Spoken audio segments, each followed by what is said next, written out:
Buenos días, buenas tardes, buenas noches, dependiendo del lugar, de la hora en el que ustedes estén sintonizando.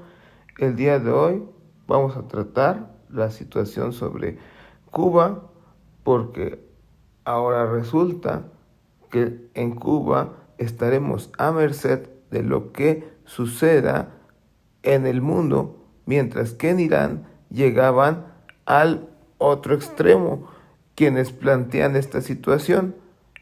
Según estas personas, ahora en Irán nosotros teníamos que estar a expensas absolutamente de lo que hiciera el proletariado iraní y no de lo que pasara internacionalmente. Y ahora sí llegamos al extremo opuesto de decir que dependemos absolutamente de lo que ocurra en el exterior. Es decir, estamos dando un bandazo, un zigzag al estilo Stalin, al más puro estilo Stalin. Qué bárbaro, bueno. No tiene sentido. Entonces habrá que explicar exactamente qué es lo que tendría que estar pensando la avanzada del proletariado cubano. Ya en otras ocasiones lo hemos explicado, pero el transcurso, el devenir de los acontecimientos deja más claro para dónde se están dirigiendo los acontecimientos. Bueno, llega la CIA y se reúne con la burocracia stalinista. Y por otro lado, la propia burocracia stalinista, a través de Díaz-Canel, dan a conocer, a través de entrevistas, que el camino que ellos quieren tomar es el de China, el del Partido Comunista de China. Está claro para dónde va. Hemos explicado miles de veces que lo que tenemos en China es capitalismo. Es más, hemos dicho que en China hay un imperialismo tremendo. En el caso de Cuba no puede tomar este camino, dado que no hay la infraestructura, digamos, no hay el desarrollo de las fuerzas productivas para un camino como el que se siguió en China. Y lo único que tendría Cuba, sería el papel de ser colonia. ¿Colonia de quién? ¿De Estados Unidos? O incluso de China mismo.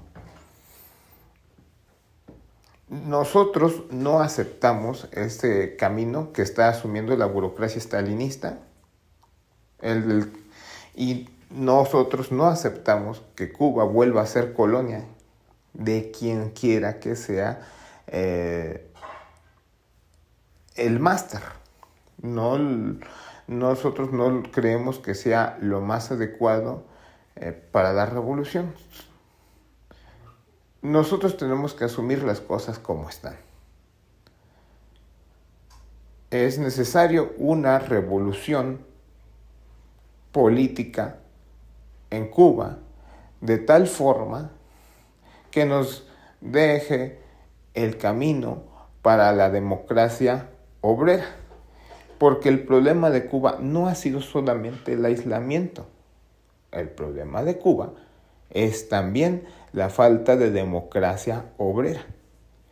Durante miles y miles de veces se ha sostenido que la Unión Soviética cayó efectivamente por el aislamiento. Fíjense que es un país riquísimo en minas, en petróleo, en tierras cultivables, etcétera, etcétera. Y a pesar de todo ello, este país cayó. Este país cayó a pesar de la economía planificada debido al aislamiento que teníamos en la nación.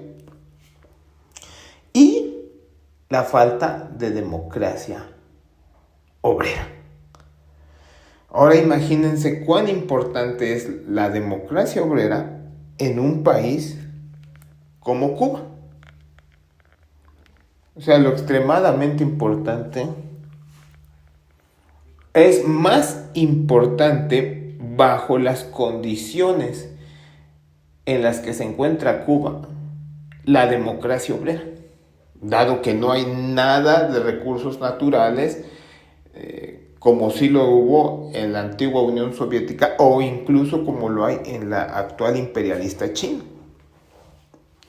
Pues es imposible que sigan el camino chino. No se puede seguir el camino chino. Eso significa que hay que derrocar a la actual burocracia estalinista cubana. Y ese papel sí le corresponde al proletariado cubano actualmente. Eso sí nos corresponde al interior de Cuba. Porque lo otro es dejar al país a los devenires de la política extranjera.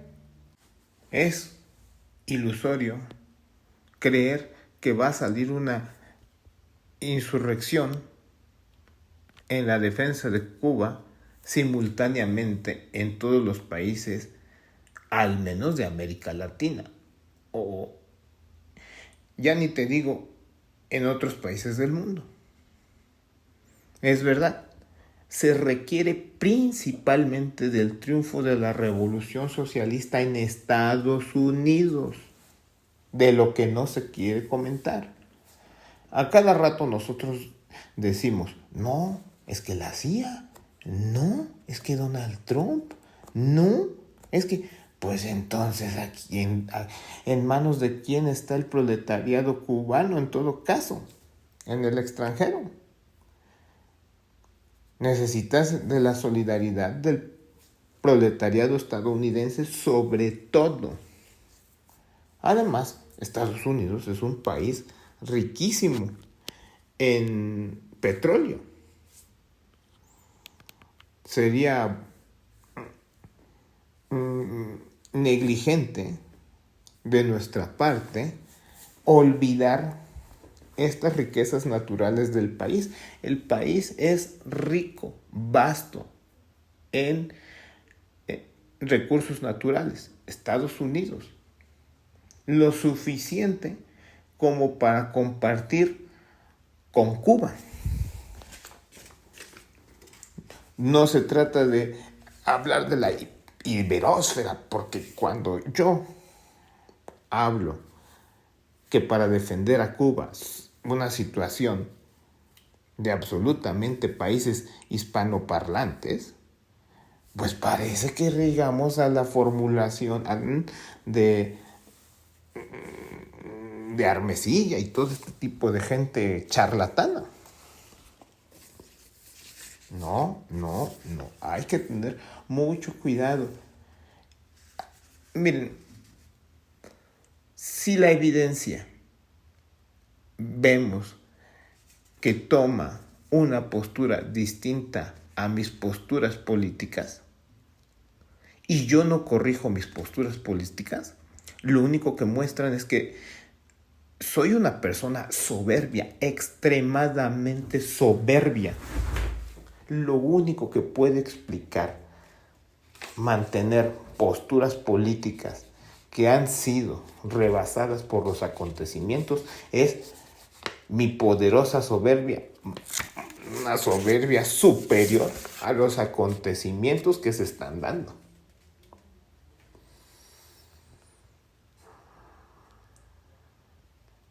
Esto es el único significado de defender a la revolución cubana a través de métodos revolucionarios.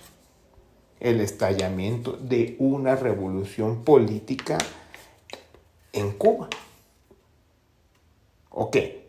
¿No se confía en el proletariado cubano? ¿O qué? El proletariado cubano no tiene derecho a ser como el proletariado ruso en 1917 en la Rusia de Lenin y Trotsky, ¿qué sentido tiene? Simplemente hablar de hoy el triunfo de la revolución mundial es necesario, que es verdad, pero sobre todo de la revolución en Estados Unidos, que es más fácil el estallamiento de la revolución en Estados Unidos que una revolución simultánea en varios países de la iberósfera y caer en el error de Armesilla.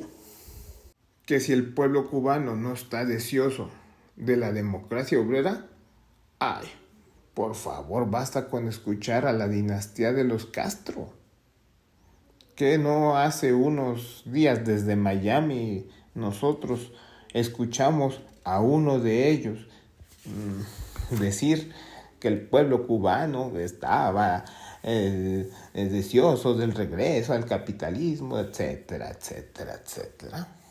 Pues, ¿tú qué crees que el pueblo cubano siente cuando oye a este milloneta? ¿Cómo es que este señor llegó a ser tan milloneta e irse incluso a vivir a Miami? Pues claro, no puede ser de otra forma si no es a través de que copiaron e imitaron las formas de la burocracia stalinista en la Unión Soviética.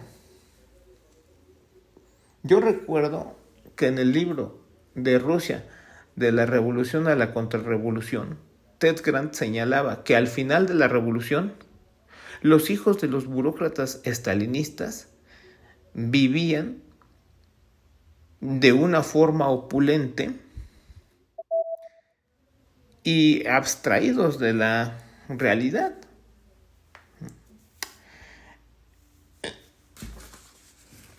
Esto es a lo que me recuerda el fulanito de la dinastía de los Castro. Lo que efectivamente denunciaba Ted Grant que sucedió al final de la caída de la Unión Soviética. Solo estar atacando a Estados Unidos y estar atacando a Estados Unidos como único culpable de la situación, que sí, es uno de los grandes responsables de la situación, pero no el único. No olvidemos el otro aspecto, lo que está sucediendo adentro. Y ya para ir terminando, recordemos lo que ocurrió en Hungría en el 56. ¿Con qué furia salieron a luchar los obreros húngaros en contra de la burocracia húngara y en contra de incluso los ejércitos que se encontraban por parte de la Unión Soviética y que no querían abandonar el país? Que por cierto, estos militares se solidarizaron con la revolución y muchos de ellos donaron sus armas a la revolución húngara. Tenían un problema, sí, el idioma, que entre ellos no se conocían en muchos casos, porque no entendían el idioma entre ellos mismos. Pero muchos jóvenes, porque cómo les gusta hablar de la juventud y la juventud, bueno, sabían idiomas, pudieron traducir y de inmediatamente, en cuanto entendían cuál era la situación, los soldados rusos entregaban sus armas. Imagínense ustedes si el proletariado en Estados Unidos no estaría dispuesto a donar de su parte por el triunfo de la revolución en Cuba. Que por cierto, en el momento de la lucha más feroz en Hungría, el estudiantado se hizo a un lado y fue la clase obrera la que tomó las posturas más radicales y más furiosas en contra de la burocracia húngara, que se defendió con todo tipo de fuerza. Imagínense ustedes, el proletariado húngaro se defendió como tigre, o en este caso luchó en contra de la burocracia como tigre. Tiene un problema muy pesado la burocracia stalinista actualmente, porque está como sándwich. Tiene como enemigo el gobierno de Estados Unidos, con el que se quiere congraciar, pero no termina de ser bien visto por el imperialismo estadounidense, pero al mismo tiempo el proletariado cubano no los ve con buenos ojos. Es una necesidad histórica que desaparezcan los estalinistas cubanos y la democracia obrera, el triunfo de la democracia obrera. Hoy más que nunca es necesario aprender y estudiar las lecciones de la revolución en Hungría del 56 para el triunfo de la revolución en Cuba y para defender a Cuba a través de verdaderos métodos revolucionarios. Bueno, muchas gracias tengan todos ustedes.